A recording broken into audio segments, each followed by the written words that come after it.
श्री स्वामी समर्थ. जय जय स्वामी समर्थ. नमस्कार, मी अस्मिता. तुम्हा सगळ्यांचं खूप खूप स्वागत आहे आपल्या चॅनलमध्ये. मार्गशीर्ष महालक्ष्मी व्रताचं उद्यापन कसं करावं या संबंधित सगळी माहिती आपण आजच्या या व्हिडिओमध्ये पाहणार आहोत. त्याआधी व्हिडिओला सुरुवात करण्यापूर्वी जर तुम्ही अजून चॅनलवर नवीन असाल आणि अजून चॅनल सबस्क्राईब नसेल केलं तर असेच आध्यात्मिक व्हिडिओ पाहण्यासाठी चॅनलला सबस्क्राईब करा. बाजूला जे बेल आयकन आहे ते देखील प्रेस करा, म्हणजे जेव्हाही माझे नवीन व्हिडिओ येतील यूट्यूबवर सगळ्यात आधी ते तुम्हाला पाहायला मिळतील. महालक्ष्मी व्रताचं उद्यापन चौथ्या गुरुवारी म्हणजे शेवटच्या गुरुवारी करायचं असतं नियमाप्रमाणे. आणि पहा, यावर्षी 26 डिसेंबर 2024ला चौथा गुरुवार आहे आणि या दिवशी एकादशी हे व्रत आलेलं आहे. तर बऱ्याच महिलांच्या मनामध्ये प्रश्न निर्माण झालेले आहेत, आम्ही उद्यापन करावे की नाही. तर पहा, उद्यापन आपल्याला चौथ्या गुरुवारी म्हणजे 26 डिसेंबर 2024लाच करायचं आहे. कारण पहा, महालक्ष्मी व्रत हे वारांचं व्रत आहे. चौथ्या गुरुवारी एकादशी असो, पौर्णिमा असो किंवा अमावस्या तिथी असो, तर आपल्याला उद्यापन हे त्याच दिवशी म्हणजे चौथ्याच गुरुवारी करायचे असते. उद्यापन कधी करावे या संदर्भात तुम्हाला आता माहिती कळली. तर पहा, आता आपण उद्यापन कसे करावे ते बघूयात. तर नेहमीप्रमाणे गुरुवारच्या दिवशी सकाळी लवकर उठून स्नान करून शुचिर्भूत झाल्यानंतर आपल्या घरातील देवांची पूजा करावी. आपलं प्रवेशद्वार स्वच्छ करावं, हळदीने स्वस्तिक काढावं. आपलं जे उंबरठा आहे, उंबरठ्यावर हळद आणि गोमूत्र मिक्स करून त्याने आपल्याला लेपन करायचं आहे. उंबरठ्याची छान पूजा करायची. हळद, कुंकू, अक्षता, फुलं वाहून दोघं बाजूला दिवे प्रज्वलित करावेत. प्रवेशद्वाराला छान आंब्याचं तोरण लावावं आणि जर ते शक्य नसेल तर तुम्ही आंब्याच्या डहाळ्या देखील दोघं बाजूला ठेवू शकतात. तर पहा, अशी छान सजावट आपल्या घराची करायची आहे. आपल्या घराचा काना आणि कोपरा अगदी स्वच्छ करायचा आहे. महालक्ष्मीचं आपल्या घरी आगमन होणार आहे आणि जिथे स्वच्छता असते तिथेच महालक्ष्मीचं आगमन होतं, हे आपल्या सगळ्यांना माहिती आहे. त्यानंतर लक्ष्मीव्रताची पूजा मांडणी करावी. जर तुम्ही हे व्रत सकाळी करत असाल किंवा दुपारी करत असाल तर त्याप्रमाणे पूजा मांडणी करायची. लक्ष्मी मातेची छान पूजा करायची, कहाणी वाचावी, लक्ष्मीची आरती करावी. उद्यापनाच्या वेळी 5 कुमारिका किंवा विवाहित महिलांना आपल्या घरी बोलवून त्यांना या व्रताची एक पुस्तिका, एक फळ आणि एखादी भेटवस्तू द्यायची असते. सौभाग्याची भेटवस्तू जशी की टिकली, बांगडी, नेल पॉलिश तुम्ही देऊ शकतात. तर पहा, याची तयारी आपल्याला आदल्या दिवशीच करून घ्यायची आहे. म्हणजे बुधवारच्या दिवशीच मार्केटमध्ये जाऊन तुम्ही ह्या सगळ्या वस्तू आपल्या घरी आणायच्या आहेत. उद्यापनाच्या दिवशी ज्या महिलांना तुम्ही घरी बोलवलेलं आहे त्यांचा देखील उपवास असतो. मग अशा वेळी तुम्ही त्यांना दूध साखर किंवा खडी साखर असंही देऊ शकतात. आणि जर कुमारिकांना तुम्ही बोलवणार असाल तर कुमारिकांसाठी तुम्ही छान भोजन त्यांच्या आवडीचं तयार करून त्यांना भोजन देखील देऊ शकतात. तर तुमच्या इच्छेप्रमाणे तुम्हाला उद्यापन कसं करायचं आहे यावर हे सगळं अवलंबून आहे. उद्यापन हे संध्याकाळी 6:30 नंतर म्हणजे तिन्ही सांजेला करायचं असतं. यावेळी माता लक्ष्मीची आपल्या घरामध्ये येण्याची वेळ असते, म्हणून संध्याकाळीच हे उद्यापन करावं. 5-7 कुमारिका किंवा महिलांना आपल्या घरी बोलवावं, त्यांना बसण्यासाठी आसन द्यावं. त्या घरी आल्यानंतर त्यांचा मान सन्मान करावा. जर तुम्ही छोट्या कुमारिकांना बोलवलं असेल तर त्यांचे दोघं पाय ताटामध्ये घेऊन ते पाय स्वच्छ धुवावेत, पुसून त्यावर कुंकवाने दोघं पायांवर स्वस्तिक काढावं.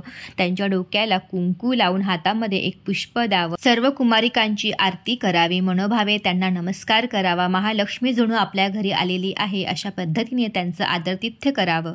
त्यांचं पूजन झाल्यानंतर त्यांच्या हातामध्ये महालक्ष्मी व्रताची पुस्तिका, एक फळ, तुम्ही जी ही भेटवस्तू आणलेली असेल ती द्यावी. आणि लहान मुलांना जर तुम्ही बोलवलेलं असेल तर त्यांना चॉकलेट खूप आवडतात, तर तुम्ही त्यांना चॉकलेट देखील देऊ शकतात. सगळ्या कुमारिकांचं किंवा महिलांचं असं पूजन झाल्यानंतर आता पहा, इथे मी कुमारिकांना भोजन देखील दिलेलं आहे. आता या दिवशी एकादशीचं व्रत असल्यामुळे आणि गुरुवार देखील आहे त्यामुळे प्रत्येक महिलेचं व्रत असतं, तर महिलांना तुम्ही हातामध्ये खडी साखर किंवा दूध साखर देखील देऊ शकतात.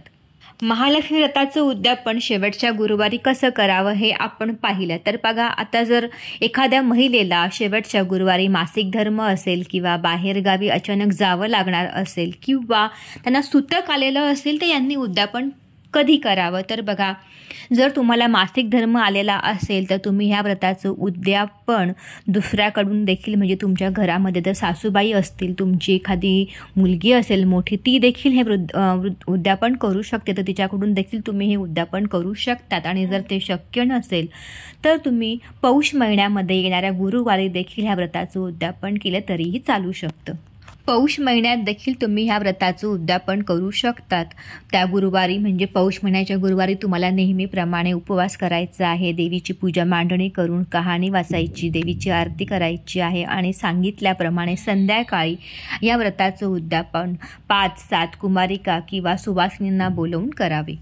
जर तुम्हाला सूतक आलेलं असेल तर सूतक संपल्यानंतर येणाऱ्या गुरुवारी तुम्ही ह्या व्रताचं उद्यापन करावं। अचानक तुम्हाला बाहेरगावी जावं लागणार असेल तर बघा, दुसऱ्याच्या घरी ह्या व्रताचं उद्यापन करता येत नाही। गावाहून परतल्यानंतर तुमच्या घरी आल्यानंतरच तुम्ही ह्या व्रताचं उद्यापन आपल्या घरी करावं।